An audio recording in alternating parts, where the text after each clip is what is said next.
I'm here on behalf of Autotech Connect at Automechanika, and we're looking at future technologies to try and support the industry. The headset, for one, gives the ability for lesser skilled technicians to remain on jobs where historically they would have been taken off. It's given the ability to be remotely supported or puppeteered through a repair via a more skilled technician from anywhere in the country, thus giving them the ability to do more, obviously with less people. So our main driver of being here and what we want to talk about is to raise awareness that Ben is here, and also how to access support. There's lots that we want to do with our automotive family now, which is about prevention. So actually people knowing that they can come to Ben, not just when they're really struggling, but also in crisis. But we're here for the journey effectively. So we're doing more to prevent people from running into trouble. It's very much these types of partnerships that we want to get involved with, like the Motor Ombudsman initiative. It's very much about prevention, helping employers and people in the industry to understand what they can be doing to better manage their own mental health and well-being, spotting the signs, knowing where to access support, and that's a range of options. That's not just Ben. That will be other statutory services. That would be potentially what an employer is also providing. So it's just really opening people's minds to what are the signs I should be looking for, that I'm in good health, I'm not in so much good health, and tips, advice and tools really. First of all, we're super excited to be here. Duckham's hasn't been selling direct in the UK market for over 20 years. So in order to re-engage with the aftermarket and the independent workshops, we thought this is the best platform to do it, because we're face-to-face, talking to the customers again, understanding what their needs are, and really trying to get that feedback. You know, we refer to the customer as the person that opens the bottle, and that's the mechanic. And we need to know how the mechanic is operating, what his challenges are. I mean, the vehicle park is becoming more complex. The application systems for lubricants, gear oils, etc. that we do is becoming more prolific, and that's going to continue. So it's really important that we talk to the customer, the mechanic, and understand what his challenges are. And understanding his challenges means that we can react to that. You know, what are we doing well? What would they like to see more of, less of? So it's a fantastic show for us to see face to face and get that hands-on approach. And it's really exciting that we're bringing the Duckham's brand back, as you can see on the stand. You know, it's an amazing brand, both in the trade sector and also in the retail sector. It's a very, very old, iconic brand. We celebrated 125 years of Duckham's Oil last year, so actually we're 126 now. But yeah, we've had a fantastic show. It's been very busy. We've really enjoyed it. And I think we're getting a very positive response from everybody in the show. And of course, the most important thing is that everybody gets to see the Duckham's Ducks. They've proved more popular than I have, I can assure you. With the verification of lubricant specifications, so it's our job to independent and impartially validate and verify the performance claims made on lubricant products. So today we've been talking to mechanics and workshops about the oils they use. They're complex chemical products, and people need to be assured that the product they use is right for the application they're using it in. So a lot of people ask us about the market standards, such as the ASEA engine oil sequences and the North American Standards API. They're also asking us about OEM specifications and what those mean, from VW to Mercedes-Benz to Ford and so on. So the issue some workshops have got they're telling us about is they only got certain space they can give over to lubricants, and they try to capture as many claims within that space as they can. So products making multiple claims from market standards such as ASEA to OEM claims is the way forward for them, really. And that's what we're trying to do, explain to them that the complex chemistry that goes into a lubricant product means that they can be assured that the product is fit for purpose and it can do what it's claimed it can do. I know you've had many conversations, Alan, with workshops today as well. Can you tell us a bit about that? Yes, it's been very interesting, and echoing what David's saying, the complexity of storage that different workshops have been facing now, because they've got such a range of vehicles.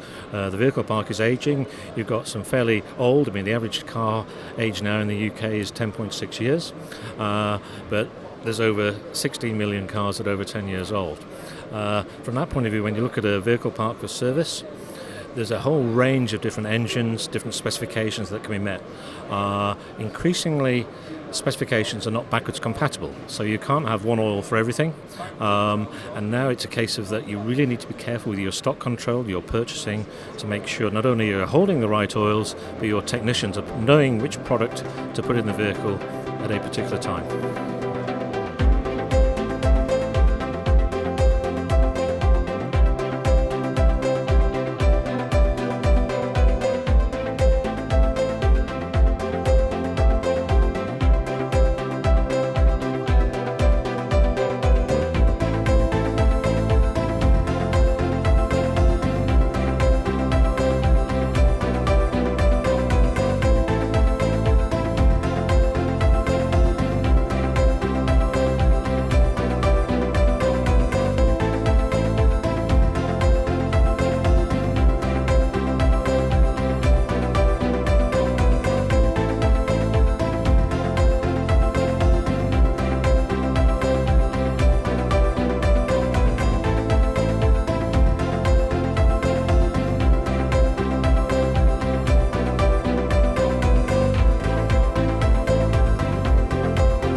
Okay, so we're here at in the motorway section of the Automechanika, and really what we want to do is reach out to independent garages to show them what we can do about electric vehicle training, which we've done for many, many years, but I think we need to just raise our profile a little bit more.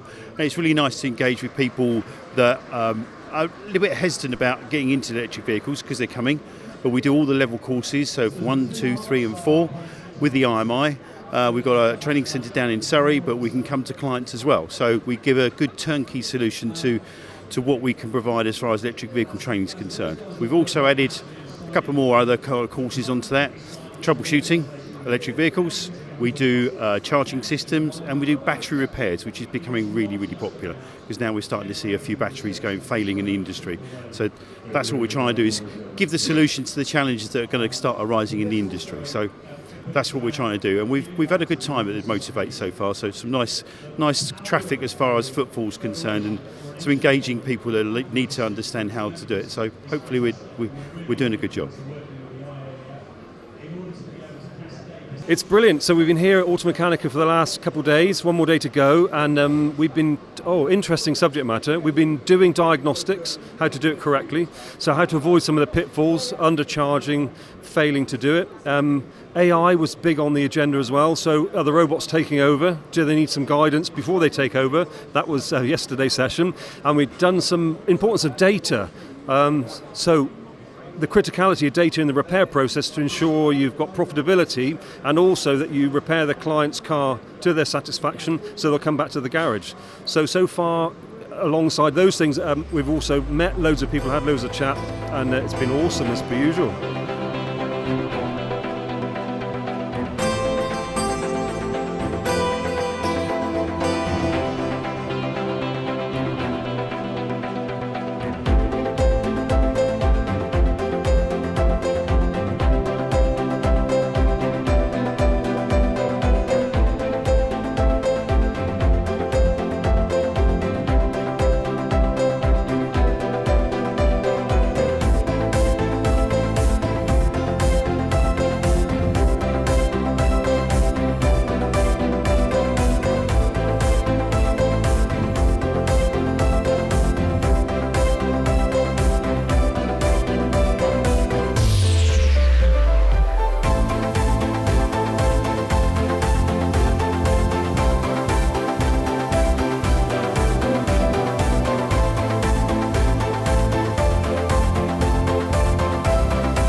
name is Manuel Pena. I'm here at Automechanika. In the first part of the show, I was giving some words to workshops so they can earn money and time with our specialized additives that are for us our liquid tools, and this is a new way to see additives directly in the workshops with the modern maintenance of the cars.